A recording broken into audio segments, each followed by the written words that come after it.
After the end of World War II, the world was split into two, East and West. This marked the beginning of the era called the Cold War.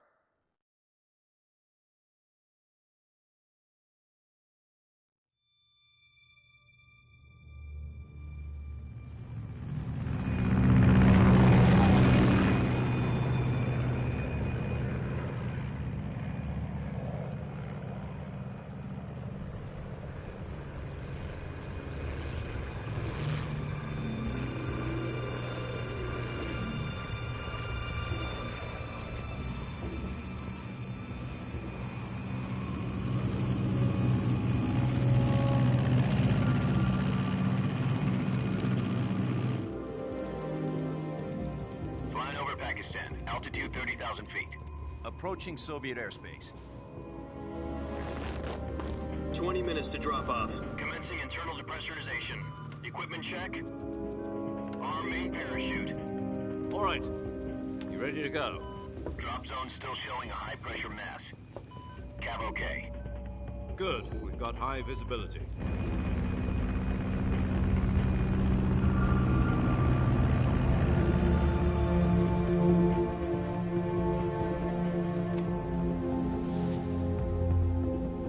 Put out that cigar. Connecting oxygen hose to interior connector. Put on your mask.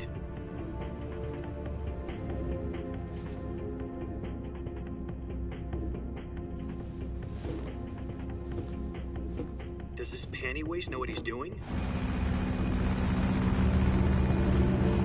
Approaching release point. 10 minutes to drop off. Hey, are you deaf? He said put out the cigar and put on your mask.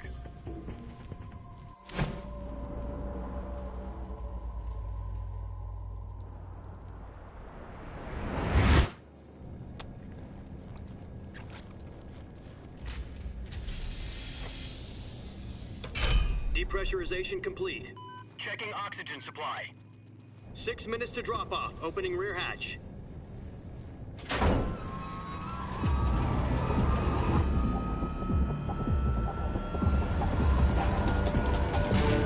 Sunrise.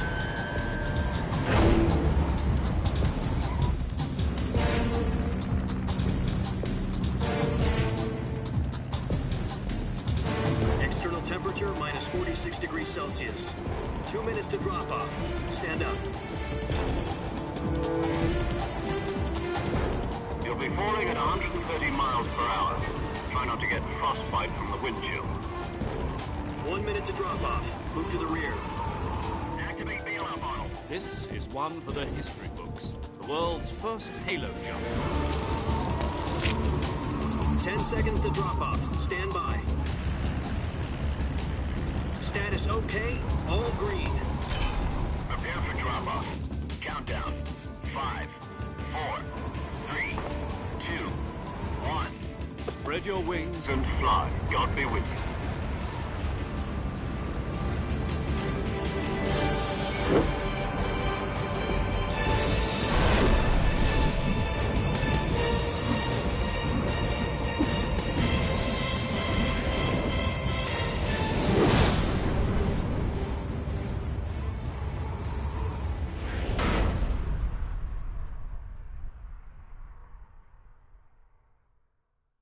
Jack, I've got some important news. The head of the CIA has finally given us the green light for the virtuous mission. Virtual mission? No, the virtuous mission. The future of our Fox unit depends on it. If it succeeds, we'll be officially organized into a unit. Virtuous mission? Sounds like some kind of initiation ritual. You know, don't get cocky. This isn't a training op.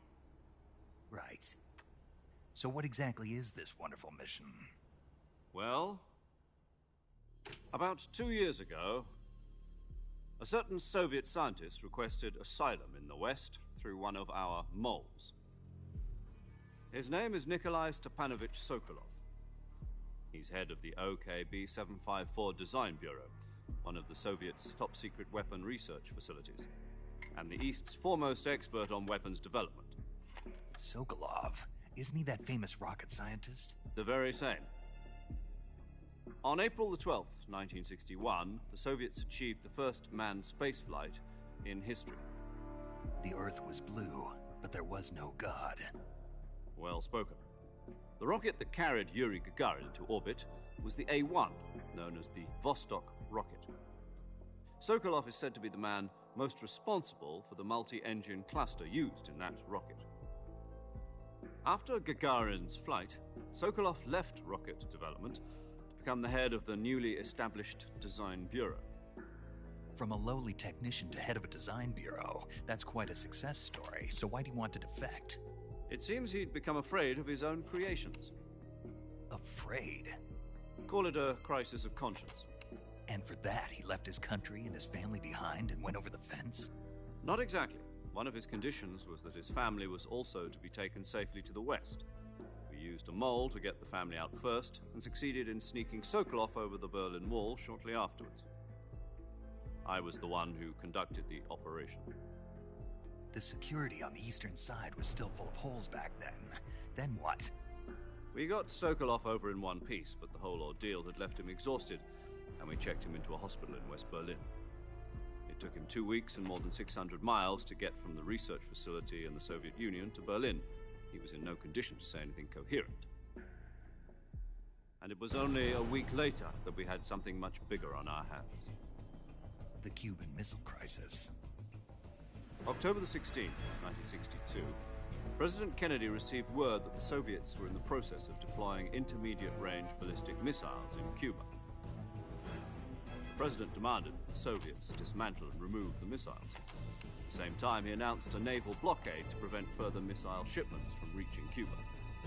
But the Soviets didn't back down, instead placing their armed forces on secondary alert. Soviet transport ships carrying missiles continued on course towards Cuba. US and Soviet forces went on alert for an all-out nuclear war. Frantic negotiations were conducted through the UN's Emergency Security Council and unofficial channels to end the hair-trigger standoff. Finally, on October the 28th, the Soviet Union agreed to remove its missiles from Cuba, and so the world avoided a nuclear holocaust. But in order to get the Soviets to pull their missiles out, we had to make a deal. You mean the one where the US agreed to remove its IRBMs from Turkey? No. The Jupiter IRBMs deployed in Turkey were obsolete, and we were going to get rid of them anyway. They had no strategic value whatsoever to either the US or the Russians. The Turkey deal was a ruse, a cover story that was fed to the other intelligence agencies around the world. So what did the Russians really want? Sokolov. They wanted us to return Sokolov. You mean the Soviets pulled out of Cuba just to get their hands on Sokolov? That's right. What the hell was he working on? At the time, we had no idea. We were running out of time. It was either give up Sokolov or risk full-scale nuclear war. In the end, we had no choice. President Kennedy gave in to Khrushchev's demand. The next day, I got Sokolov out of the hospital, handing him over to agents on the eastern side. Sokolov kept on screaming, "Save me," until he disappeared from my sight. Then, a month ago, we received some new information from one of our moles. About Sokolov? Yes. He was taken back to the research facility and forced to continue working on the weapon in question under KGB supervision. What's more, it's on the verge of completion. So what kind of weapon is it? Something to do with space rockets? No, missiles. Same technology. I guess you're right. We don't know the details, but it appears to be a new kind of nuclear device. For half a year now, the Soviets have been conducting frequent nuclear tests at Semipalatinsk. Something to do with the weapon, I assume. We're talking about a secret weapon so big that Khrushchev was ready to pull out of Cuba to get it back. Is Sokolov still in the facility? No. According to our intelligence, he's in Selino-Yarsk, a place in the mountains about 3 miles to the west that's known as the Virgin Cliffs. The Virgin Cliffs. Nice name for a virtuous mission.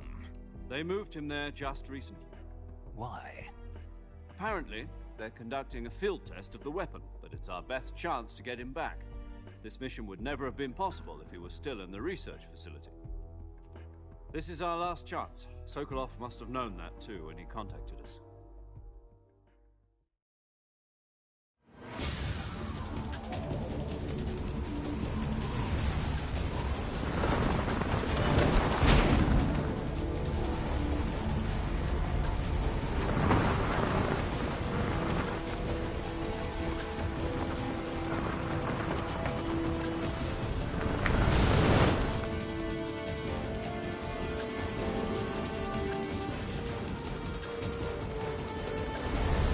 Listen up, Jack. Your mission is to infiltrate Selino-Yarsk in the Soviet mountains, ensure the safety of Sokolov, and bring him back to the West.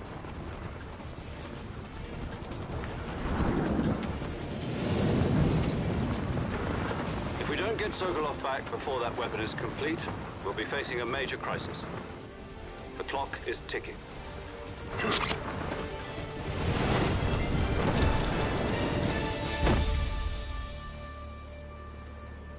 Once we've confirmed the rescue of Sokolov, stand by at the recovery point. A recovery balloon will be dropped at that point. Helium will be pumped into the balloon to inflate it. The process takes about 20 minutes.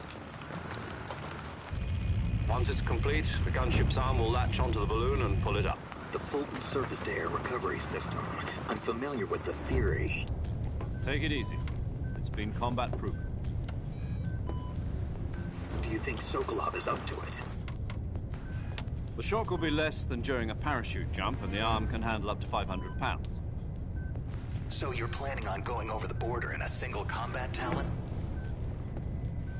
She's equipped with 2 6-barrel 20mm Vulcan cannons, as well as 2 40mm machine guns. Sounds like she could hold her own against a battalion of tanks. Even with the fuel in the reserve tank, we're facing a 4-hour time limit. If all goes well, it shouldn't take more than a few hours. Home in time for dinner. But if anything goes wrong, You'll be eating dinner, breakfast, and all the rest of your meals in the jungle.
Do you copy? You're already in enemy territory, and somebody might be listening in. From here on out, we'll be using code names to refer to each other.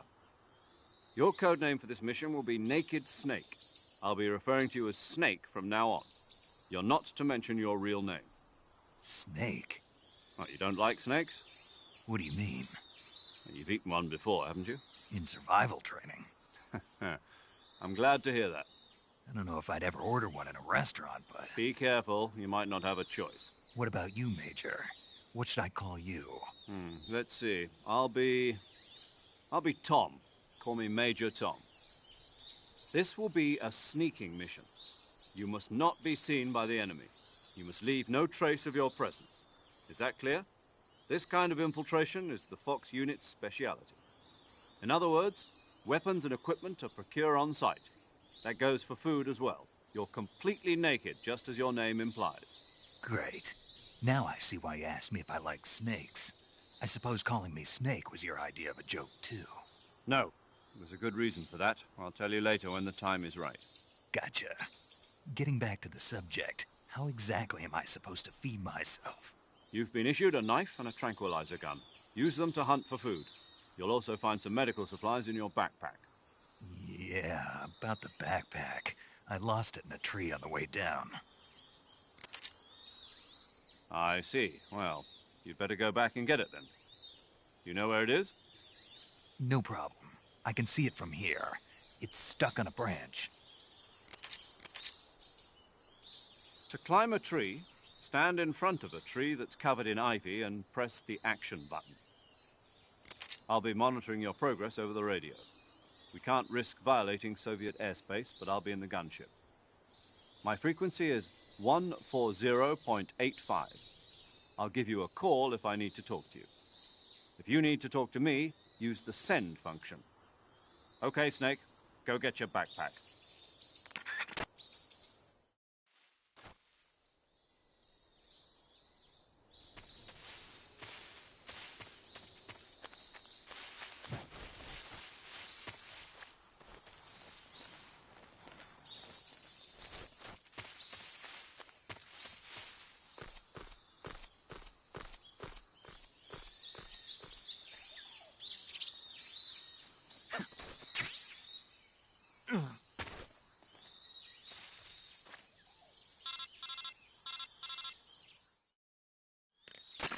I see you've retrieved your backpack, Snake. To equip a weapon, it's necessary to take it out of your backpack.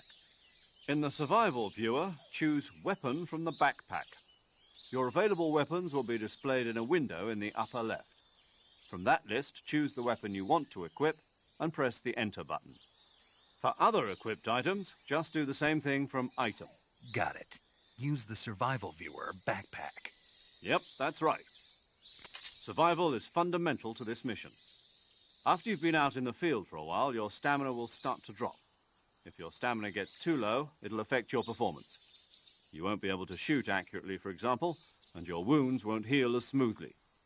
Keep an eye on your stamina so you don't run out. To recover lost stamina, you can hunt for local flora and fauna. You can use either your tranquilizer gun or your knife to hunt. My only weapon is a Mark 22 Hush Puppy tranquilizer gun? That's right. It's been fitted with its own suppressor. However, the suppressor will deteriorate every time you fire. Once its durability reaches 0, the noise suppression effect will be gone. So don't get too trigger-happy with it. The suppressor's durability is shown in the icon. Any weapons and equipment beyond what you're carrying now, you'll have to find as you go.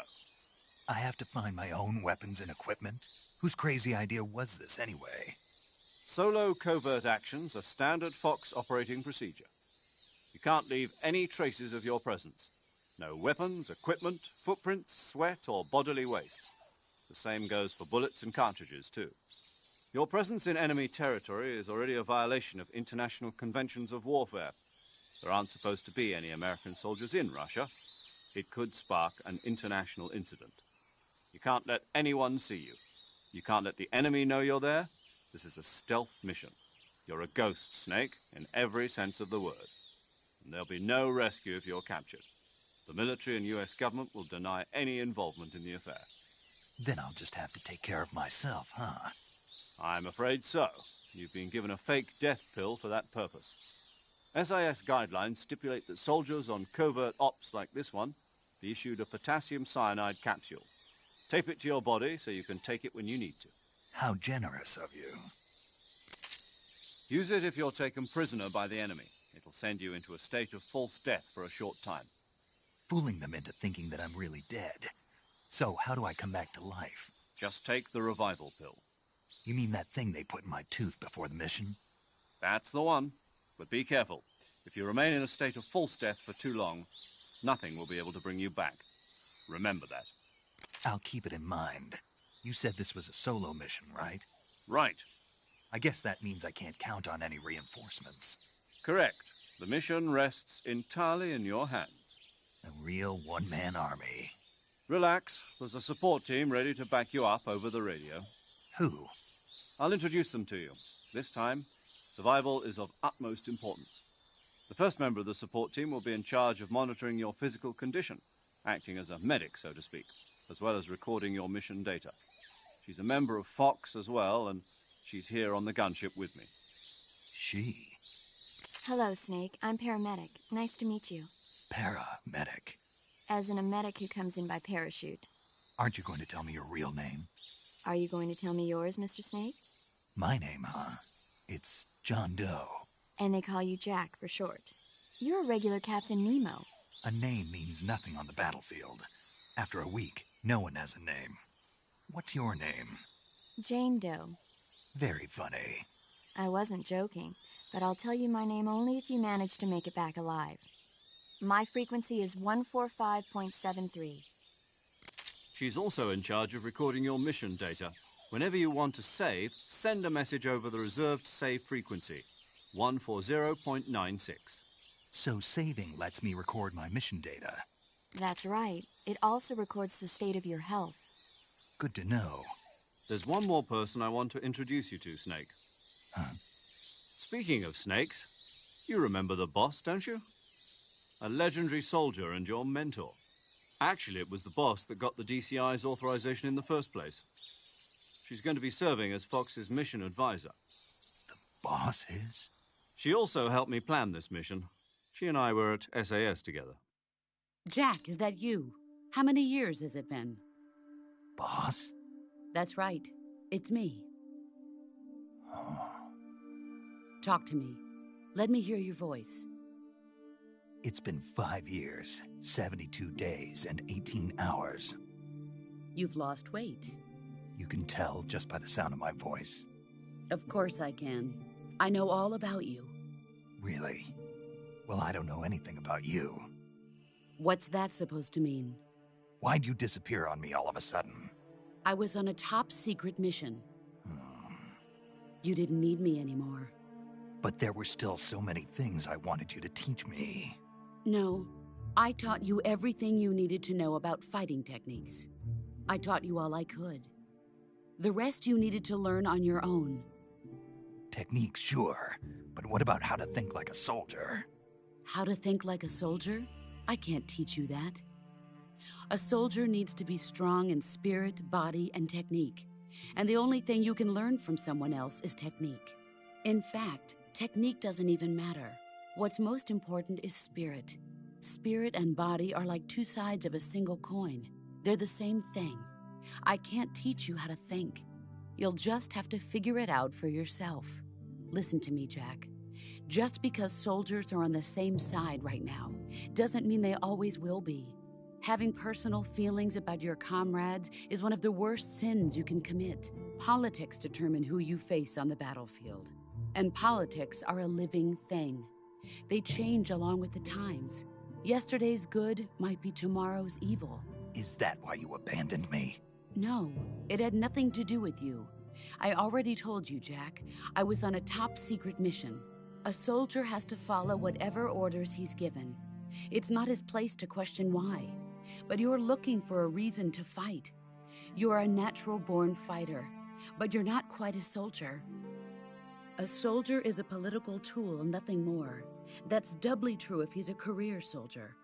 Right and wrong have no place in his mission. He has no enemies and no friends. Only the mission. You follow the orders you're given. That's what being a soldier is. I do whatever I have to get the job done. I don't think about politics. That's not the same thing. Sooner or later, your conscience is going to bother you. In the end, you have to choose whether you're going to live as a soldier or just another man with a gun. There's a saying in the Orient, loyalty to the end. Do you know what it means? Being patriotic. It means devoting yourself to your country. I follow the president and the top brass. I'm ready to die for them if necessary. The president and the top brass won't be there forever. Once their terms are up, others will take their place. I follow the will of the leader, no matter who's in charge. People aren't the ones who dictate the missions. Then who does? The times. People's values change over time, and so do the leaders of a country. So there's no such thing as an enemy in absolute terms. The enemies we fight are only enemies in relative terms, constantly changing with the times. As long as we have loyalty to the end, there's no point in believing in anything, even in those we love. And that's the way a soldier's supposed to think? The only thing we can believe in with absolute certainty is the mission, Jack. All right, but do me a favor. What is it? Call me Snake. Snake. Oh, right. Your codename is Snake. It suits you well. That's right. The legendary unit that the boss put together during World War II was a snake. The Cobra unit, a group of heroes that brought the war to an end and saved the world. As long as you've got a legendary hero backing you up, you'll be fine. Isn't that right, Snake? Yeah, I can't think of anyone else I'd rather have with me. Oh, and one more thing, boss. Yes? It's good to hear your voice again. Same here. After all, who knows if either of us will make it out alive? Snake, you are always best at urban warfare and infiltrating buildings. But this is the jungle.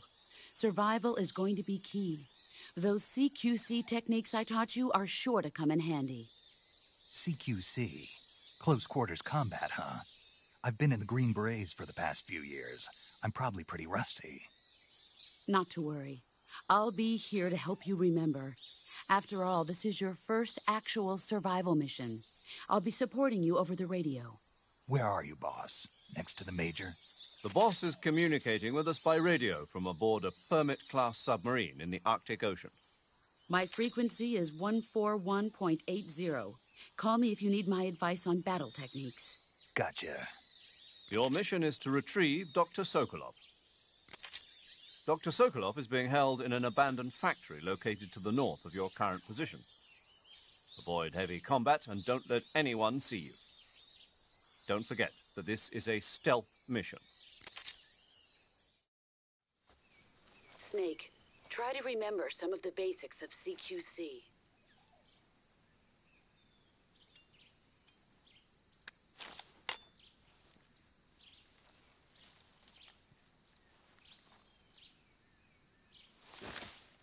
Commencing virtuous mission now.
Major, I've spotted 2 enemy soldiers.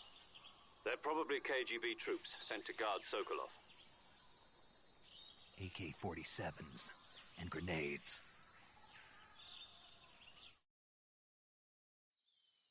Snake, your presence in Soviet territory is already a violation of international law. We can't let the Kremlin find out that the CIA and the American government are involved. Contact with the enemy is strictly prohibited. Don't engage them in battle either. This is a stealth mission. Got that? The Major is right. The point of this mission is to sneak through the jungle without being seen. The success of the mission depends on how well you use your camouflage. Change your camouflage by selecting Camouflage from the Survival Viewer. The Uniform option lets you pick your uniform, while the Face option lets you change your face paint.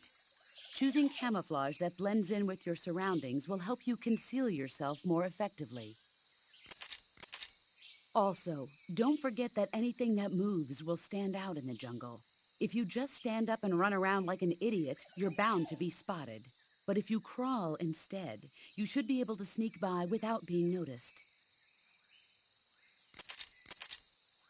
You can see how effective your camouflage is by looking at the Camo Index. The Camo Index shows how well your current camouflage blends in with the surrounding area. The higher the value, the harder you are to spot, and vice versa. The key is to make yourself one with nature. Keep that in mind as you go along, okay?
What's wrong?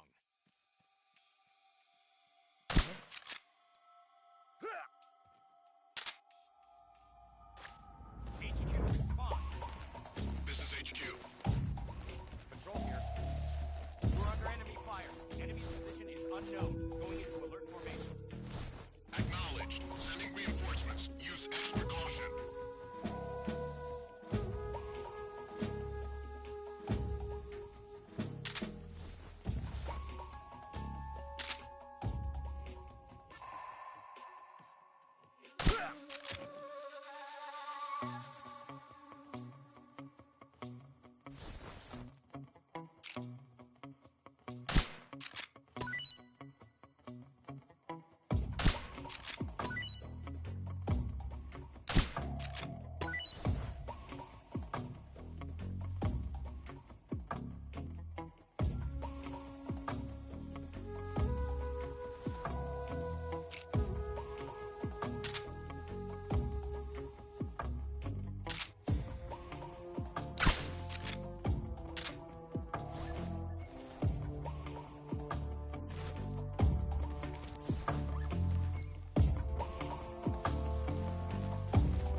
Must be seeing things.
I want some more.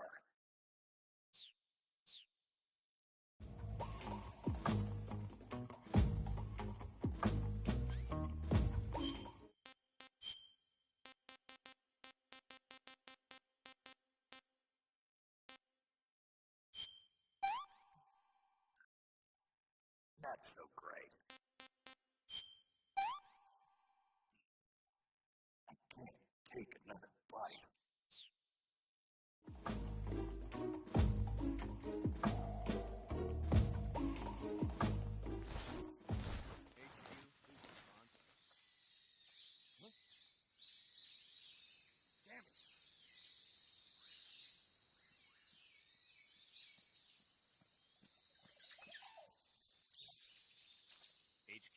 HQ. This is HQ. Patrol here. We have evidence of an enemy intruder. Commence alert formation. Acknowledged. Keep your eyes open. What's wrong? Huh? The enemy is close by.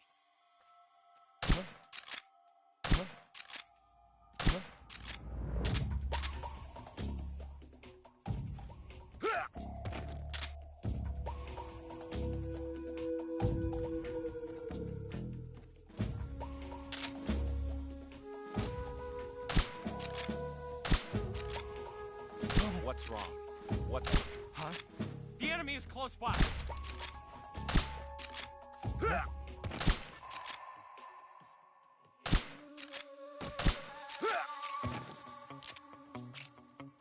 What's wrong?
be seeing things.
Major, I've reached the abandoned factory where Sokolov is supposedly being held. This place is a dump.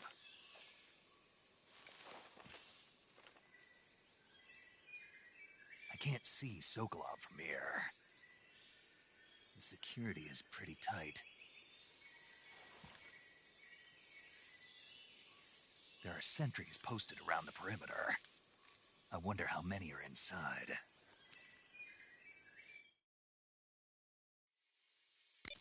Your objective, Sokolov, is inside the factory. They should be holding him in a room in the northeast section. Northeast section. Got it. Be careful. Your mission is to bring Sokolov back alive. He must not be exposed to any kind of danger. And do not approach Sokolov while in the alert phase. Right. Oh, and one more thing, Snake. You mean there's more? No, it's just that when you get to Sokolov, I want you to tell him something from me. And that is? Sorry for being so late. Is that all? Yes. Understood. Beginning my approach to the target.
Saving the game, Snake?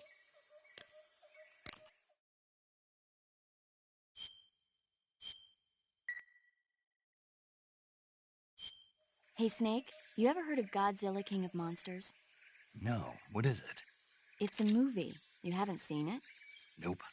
It's about this monster called Godzilla, who grows to an enormous size in a nuclear test and goes on a rampage in Tokyo. Nuclear test, huh? Then the Marshall Islands must be crawling with giant monsters right about now. It's just make-believe. Maybe that's why my pants have been so tight lately. Snake, it's a movie, not a report out of Los Alamos. I know. So then what happened? Godzilla is immune to all weapons, and humanity has no way to stop the monster.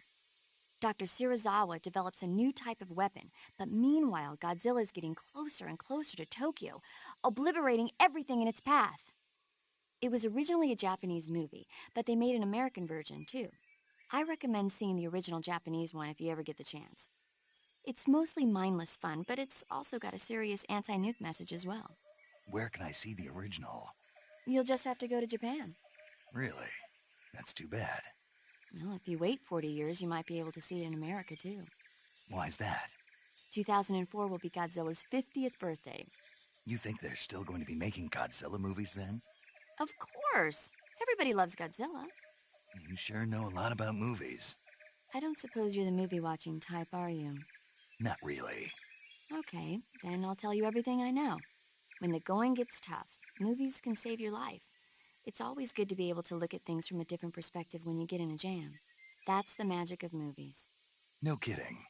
Well, I guess it might at least make a nice distraction. That's the spirit, Snake. Have a little fun.